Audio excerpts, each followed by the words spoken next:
taong walang pag-asang magbago, nasa sayo yun eh. Pwede kang magbago kung babaguhin ka ng Diyos.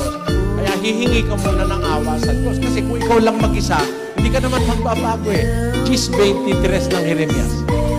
O Panginoon, talastas ko na ang lakad ng tao ay hindi sa kanyang sarili, hindi para sa taong lumalakad ang magtuwid ng kanyang mga hakbang.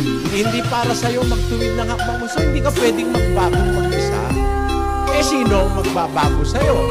Basahin natin. Nakabuka. Ang puso ng tao ay kumakatha ng kanyang lakad.